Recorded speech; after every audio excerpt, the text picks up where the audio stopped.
They're experts in greenhouse farming, providing technical support on how to manage greenhouse facilities effectively to improve yield whilst protecting the environment from the devastating impact of climate change. In Ghana, TechShelta is the leading agribusiness, a service-oriented company that helps farmers to improve the efficiency of greenhouse farming using technological innovations. Yesterday, we brought you our climate-focused series talking about how TechShelta, for example, works. Today, we remind you of them once again. Our planet is sitting on a time bomb. Ghana is at the mercy of the drastic impact of climate change. Unmitigated sunshine, unpredictable rainfall, and depleting soil fertility, among others. How can the country deal with the threat of climate change while solving some of its basic problems? In a series of human-centered stories, we shine a light on some of the most basic innovative ideas that could help bring change and what the Ghana Climate Innovation Center is doing to scale up these ideas.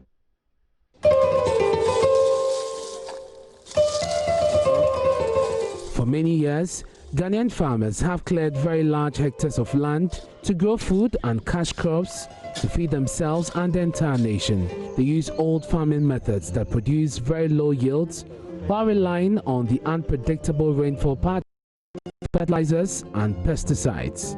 The devastating impact of climate change is making this way of farming very unproductive. Climate-smart agricultural methods like greenhouse farming have been seen as a way of ensuring food security. In Ghana, TechShelta is the leading agribusiness service-oriented company that helps farmers to improve the efficiency of greenhouse farming using technological innovations. Greenhouses are, by design, a strict regime kind of growing of crops, and you're supposed to maintain certain activities in fixed times and schedules. So some of these were managed manually, and these manual inefficiencies affected yields. We also observed that some of the greenhouse farmers lacked the requisite knowledge to be able to understand even the language of the crop, the agronomy of the crop, knowing what to give to the crop, even getting feedback from the crop, because the crop would normally be by the fruits you get, the color of leaves, and so much more. So the agronomy, there was a gap. The time of delivery of agronomy was also a problem. Even when they have endeavored to even do this 40% of yield, they had a problem of connecting this produce to market. That was a major problem. So you do well to produce under this strict regime of production and only go out there in the open market to compete with all these open field products, which probably are not premium. This is a team of engineers, agronomists, agro-trainers, logistics and supply chain experts who come together to deliver smart technological solutions in greenhouse farming. After years of painstaking studies in this sector, this team of young innovators started a search and rescue mission to re-engineer some greenhouse facilities. We instituted the search and rescue project because we realized that many farmers had given up hope on the process of running greenhouses or using greenhouses as a way of growing crops. So we set out to rather, instead of starting just new ones, let's go look at those who have got their greenhouses non-operational to get them back to operations and make them profitable. So in our search, we saw a lot of them. We saw a lot of greenhouses which were down. But engaging the particular owner of this place was quite interesting because he was more willing to restart. Many of the others had given up hope because whatever you said, it was like they've heard that story before, they've heard that story before. So when we engaged this particular greenhouse farmer, he said, okay guys, try with the first 3 because he had 6 on his farm. So we kicked up the first 3. And when he saw the yields and how our operations were going, he felt there was no need to wait any longer. So he handed over the entire space that, guys, take over the space and do what you want with it. And over time, we've grown from the 6, and now we are at 14. We added 8 new ones last year. Since then, this agribusiness startup is growing very fast, providing an engineering solution to agricultural problems in the open field. So the greenhouse space, as compared to the open field, has its advantages. The beauty is that within a greenhouse, you use very less land to produce high yields as compared to the open field. So per square area, you can actually go between 12 and 15 kg per square area as compared to 4 and 5 in open field. So let's talk more about TechShelta and also talk about climate action. Administrative lead for TechShelta is Gifty Minta Kwashi, who is joining me on Zoom. Hi, Gifty. Okay, Gifty, I hope that you can hear me. It sounds interesting hearing my name. Okay, Gifty, do unmute for me. It looks like you're muted. This happens a lot. Well, I think we'll have to organize a full-blown classes for unmuting on Zoom, because everybody that comes on the show seems to be on mute. Gifty, I hear you now. It's good to have you. Good afternoon. Good afternoon to you, Gifty. My name. I know, right? Doesn't it sound funny? Let's get also on the Zoom and bring in Yaba Ajman Hafa. She is entrepreneurship consultant with the World Bank, which of course is supporting the Ghana Climate Innovative Center. Bring you this. Hi, Yaba. Hello to the two Gifties. I know, right? It's good to have you. Let me start with TechShelta. Gifty, your project seems to be working for the environment, but summarize it for us, for people who have not taken their time to follow the video through, in a nutshell, and for people who want to, get the information quick. What is it really about? All right, so thank you very much once again, Gifty, and good afternoon to all your cherished listeners. So basically, TechShelta is an agribusiness company that focuses on using both software and hardware solutions to help greenhouse farmers to maximize their efficiency and also increase yield to help feed a growing population. So in simple terms, that's what TechShelta does. Interesting. How do you think we can replicate this across communities? One person can do it all, and climate action is a big deal. I mean, it's a huge field. How do we replicate this? All right, so that's interesting. So currently in Ebri, where our project site is, we have about 20 greenhouses that we call it the TechShelta Greenhouse Village, encouraging people to come into the greenhouse sector, because with the little resources you have, you'll be able to produce more, and which of course doesn't affect the environment and also affect the species. So one thing we need to do is to create more awareness for people to understand how greenhouses work and how effective it can be if we are to put in more effort in the awareness creation. I think it can be replicated at other communities. And so far, so good. We've been able to do a feasibility test in other communities to replicate these greenhouse structures and this greenhouse village in other regions in Ghana, and also to expand in other countries. As we speak, my team went to Nigeria somewhere last year, and we are looking forward to expanding into other countries as well. So this can be done. It's very possible. It's just about creating the awareness for people to understand how climate change is actually real and how it has an effect on our land, animals, even our health. So it's about the awareness creation, which is most important. Yeah, that's good information you've shared with me. But I guess what I was after really was, so I am becoming very attracted to growing flowers. I mean, not necessarily growing things that I will eat, but I am gradually becoming very attracted to growing the flowers. So I guess what I'm after is, how can somebody like me, if I, of course, has the space to do something greenhouse, how can I start? What can I do, Okay, it's possible. Just come to TechShelta. We'll help you out. No, now you are being stingy with information. You should share for people to learn how they can do that, if it's possible to share that sort of information right now. All right. So basically, TechShelta, So basically, it's possible for you who is interested in growing flowers or roses in Ghana, grow them, because we actually did some last year, which is that we've stopped doing that and we're growing more vegetables.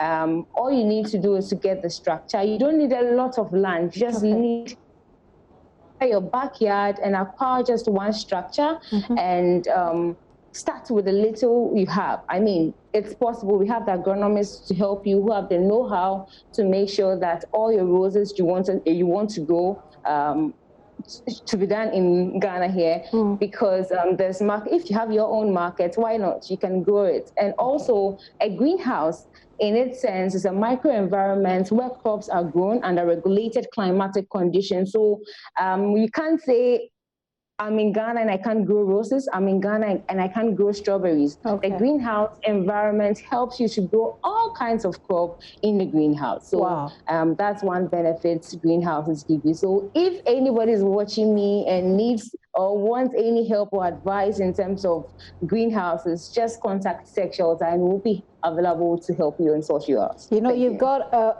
a real marketing strategy that works. It certainly works. Yeah, well, let me come to you. And one question that I ask all those who are supporting this project is, are we exaggerating? Or what do you say to people who say that, look, we're making too much noise with climate action, climate this, climate that? What do you say to people like that? No, I say, sorry, I hope you can hear me. I do, perfectly. Okay, great. I say that, you know, climate change is a major issue affecting every part of the world today. You can't escape it. And to mitigate harmful effects that are increasing by the day and threatening our future and really the future of generations to come, it's really important that we welcome a multitude of solutions to tackle the issue from many different angles. So tackling from many different angles, you're working with the Ghana Climate Innovative Center. Let's look at the sort of impact so far. What can you speak to encourage people to see that this is actually something that works? Yeah, so I think GCIC's approach to fighting climate change from Ghana is refreshingly innovative. It's timely and very effective. So GCIC has recently led the charge of doing something quite novel in Ghana. They search for exceptional Ghanaian ventures and entrepreneurs who are building locally appropriate climate change solutions and growing green industries, just like what we saw of the footage from TechShelta. And then GCIC incubates and invests in these enterprises, providing business advisory and mentoring services and other technical assistance to support their innovation and to help it grow. And one important point is that GCIC is assisting Ghanaian businesses to take part in the larger global green economy. So the World Bank has estimated that the market for clean technologies is $6.4 trillion in this current decade, all the way through 2023. And it includes renewable energy, climate smart agriculture, just like TechShelta, waste management, clean water, and also clean transport. So much of that market is captured right now by foreign businesses. So if you think of, for instance, a Spanish renewable energy developer using Chinese-produced machinery to set up, let's say, a wind farm in Ghana, you know, GCIC wants to support Ghanaian companies to capture that market instead of foreign businesses and to keep the jobs and economic gains across the clean technology value chain right here in Ghana. So in short, the support GCIC gives green entrepreneurs across the country, you know, helping their businesses to be more effective and to scale ultimately, and I think effectively, contributes to a more sustainable and green economy. So for those who are still skeptical about these efforts, and I know people like that who can engage you in a lot of argument when it comes to, we've had our own arguments in the newsroom over all these green interventions. So for those people, about what can you tell them to perhaps change their mind, give them food for thought going forward? What can we tell them to change their mind? Well, I think one thing about going back to the GCIC is that, you know, we're tracking some really important results. And I think once you see the results that are coming from the project and the various entrepreneurs and companies that we're working with, you'll really understand the importance of putting forth programs like that. So for instance, this project was expected to provide targeted support, mentoring, training, and funding facilitation to 90 companies in Ghana over a period of 5 years. And the project has actually exceeded this and supported over 100 companies, which is, you know, very important for climate change, very important for the economy. And we've expected and seen increased revenues and job creation for these supported companies. And, you know, the type of things that we track, you know, it's just really important to just be knowledgeable of all these things, you know, why these companies are coming out and, you know, how we're kind of measuring their impact is, one, we're measuring the impact on the climate, and two, we're measuring key entrepreneur metrics. So, for instance, we track the carbon dioxide emissions avoided, and we know that carbon dioxide is it's harmful to the climate, and that's why we're trying to reduce it. We also track the number of households with access to new or improved products and services. And a matter of fact, the project has exceeded expectations, with over 340,000 households receiving this kind of access. You know, we track the number of low carbon or energy efficient technologies supported. And the people who have received access to modern energy. So instead of using regular firewood to, you know, cook your produce, you have organizations that are now looking at more user-friendly or environmentally friendly products, such as bamboo, because the smoke is, you know, much less than with regular firewood. And even as Gifty was saying, you know, for your own health, sometimes you can tell the difference on a very basic level when you're burning regular firewood and inhaling it, as opposed to burning, you know, a more climate friendly type of product.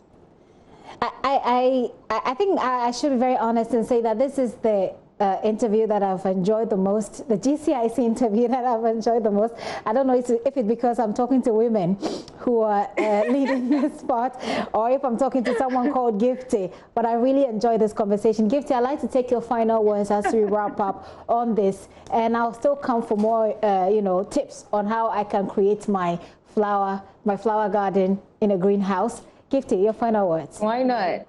Sure. All right. So what I would like to say to people watching is that they should come on board. That's coming into or farming in the appropriate way by investing into the greenhouse farming or going green. Let's encourage other businesses to also go green. Whenever they are going into business or whenever you want to create any business, make sure you have the environment in mind before you create the business. Don't just do business because I'm just getting money out of it, but also have the environment in mind, your own health also in your hand, and the world as a whole. So all the best to everybody and stay safe. Yeah. Thank you, Gifty. Thank you so much. I've really, really enjoyed this conversation. Yaba, do you have any final words to share with us before we depart?